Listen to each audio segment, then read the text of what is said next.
اچانک انسان کا دل کسی چیز پہ آ جاتا ہے، یہ انسانی فطرت ہے، تو اس پہ پکڑ نہیں ہے۔ صوفیہ کہتے ہیں کہ تمہارا دل اتنا صاف ہو کہ تمہارے دل میں یہ بات بھی نہ آئے، غنا تمہیں نصیب ہو جائے، لیکن اس کے باوجود ہم بشر ہیں، کمزور ہیں، تو کسی شخص کے پاس کوئی چیز دیکھی اور للچا گیا دل اس کی طرف، اور پھر اس کو حاصل کرنے کے لیے کوشش میں، تردد میں لگ گیا، دل میں خیال بھی آتے ہیں، وسوسے بھی آتے ہیں، اور ایسی ایسی خواہشات جنم لیتی ہیں کہ انسان خود اپنے پہ ہنستا ہے، لیکن ایسی خواہشات جس کی اتباع میں چل پڑا، جس کی خواہش میں چل پڑا، تو یہ ہلاک کر دینے والی چیز ہے۔ آرزو کا پیدا ہو جانا، حتیٰ کہ آرزو تو آرزو رہی، وسوسے کے پیدا ہو جانے پر بھی پکڑ نہیں ہے اگر اس کی اتباع نہ کی جائے۔ صحابہ نے حضور سے عرض کیا، حضور ہمیں ایسے وسوسے آتے ہیں کہ اگر ہم بیان کر دیں تو قتل کر دیے جائیں، اتنا غلیظ خیال بعض اوقات انسان کے دل کی تختی پہ آتا ہے، دماغ کی سکرین پہ ابھرتا ہے۔ تو فرمایا کہ تم کیا کرتے ہو؟ تو انہوں نے کہا کہ ہم اس کو جھٹکنے کی کوشش کرتے ہیں، جب اس طرح کا کوئی خیال آتا ہے تو بندہ اس کو جھٹکتا ہے، دور کرتا ہے، اور بندہ خوف زدہ ہوتا ہے اور اللہ کی پناہ میں آتا ہے، اور اس کی ایک حالت ہوتی ہے۔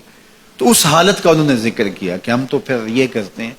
تو فرمایا کہ ذالک صریح الایمان، یہ تمہارے واضح ایمان کی علامت ہے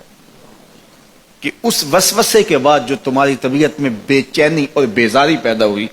اور اس کو دھکیلنے کے لیے، اس کو خیال سے ہٹانے کے لیے، اس کو تصورات سے دور کرنے کے لیے جو تم نے کوشش کی، یہ تمہارا ایمان تھا جو کھڑا ہوا، اور تم اس سے بچنے کی کوشش کرتے ہو، تو یہ تمہارے ایمان کی علامت ہے۔ تو خالی وسوسہ اگر کتنا ہی غلیظ کیوں نہ ہو، اگر اس وسوسے کو خیال کا حصہ بنا کے اس سوچ کو لذت کا سبب نہ بنا لیا جائے، حتیٰ کہ غیر محرم کے اوپر آپ کی نظر پڑ گئی، تو فرمایا النظرۃ الاولی لک والثانیۃ علیک، جو پہلی نظر تجھے حاصل ہوئی تو وہ تیرے لیے ہے، لیکن اگر تو نے نظر کا تتبع کیا اور پھر تیری نظر نے دوبارہ پیچھا کیا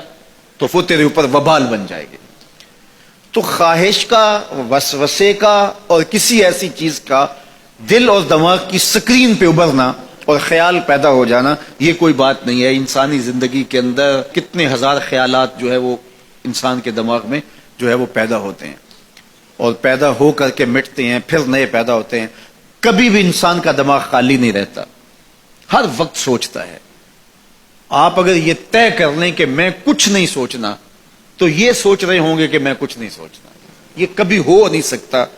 کہ آپ کا دماغ ہو اور اس کے اندر جو ہے وہ کوئی خیال نہ چل رہا ہو، ہزاروں لاکھوں خیالات کا ایک ہجوم گزرتا ہے۔ تو انسان کا دل، دماغ اس طرح بھاگتا ہے۔ آپ اچھے لوگوں میں رہیں گے تو خیالات پاکیزہ ہوں گے۔ دیکھیے، آپ گندگی کے ڈھیر سے گزر رہے ہوں گے تو خیالات اسی طرح کے ہوں گے نا، اور اگر پھولوں کی روش سے گزر رہے ہوں گے، صحن چمن سے گزر رہے ہیں تو خیال اس طرح کے ہوں گے نا۔ آپ جو ہے وہ کسی بازار سے گزر رہے ہوں گے تو خیال اس طرح کے ہوں گے، اور مدینے کی گلی سے گزر رہے ہوں گے تو پھر خیال اسی طرح کے ہوں گے نا۔ اس وقت آپ کے خیالوں کی دنیا کسی اور جہاں میں آباد ہے، اس لیے کہ آپ رسول اللہ کا فرمان سن رہے ہیں۔ لیکن اگر آپ کے سامنے کو گویا غزل گا رہا ہو تو پھر خیال کی وادیوں میں بھٹک کے کہیں آپ اور کھڑے ہوں گے۔ اب بات حضور کے فرامین کی ہو رہی ہے تو تصور پھر گنبد خضرا کے مکی کا ہی ہوگا نا، تصور تو پھر شہر حبیب کا ہی ہوگا۔ لیکن اگر آپ باتیں دوسری جانب کی کر رہے ہو تو تصور پھر ادھر جاتا ہے، اور اسی لیے ہمارے علماء نے کہا کہ گانے کی طرز پہ نعت نہیں پڑھنی چاہیے، اس لیے کہ گانے کی جو معروف طرز ہوگی، جب اس طرز پہ نعت پڑھی جائے گی تو سن آپ نعت رہے ہوں گے، طرز سے آپ کے دماغ اور آپ کے خیالات بھٹک کے کہیں اور چلے جائیں گے۔ اس لیے یہ گوارا ہی نہیں ہے کہ ذکر رسول اللہ کا اور خیال کہیں اور جا رہا ہو، خیال آوارہ ہو اور بھٹک رہا ہو۔ جب تذکرہ حضور کا ہو رہا ہو تو خیال بھی گنبد خضرا کے مکی کا ہی ہونا چاہیے۔ تو یہ بات ذہن میں رکھیے گا کہ یہ انسانی زندگی کے اندر انسان کا خیال بھی بھٹکتا ہے، سوچیں بھی بھٹکتی ہیں، دل میں بھی کئی کچھ آتا ہے، لیکن پکڑ اور گرفت اس وقت ہوتی ہے جب انسان اس خیال پہ اپنے آپ کو اس راہ پہ ڈال دیتا ہے. لالچ کا پیدا ہونا بھی شریعت میں ماخوذ نہیں ہے. وہ تمہارے لیے جو ہے وہ وبال تب بنے گی جب تم اس کی اتباع کرنے لگ جاؤ گے, اس خواہش کے پیچھے لگ جاؤ گے.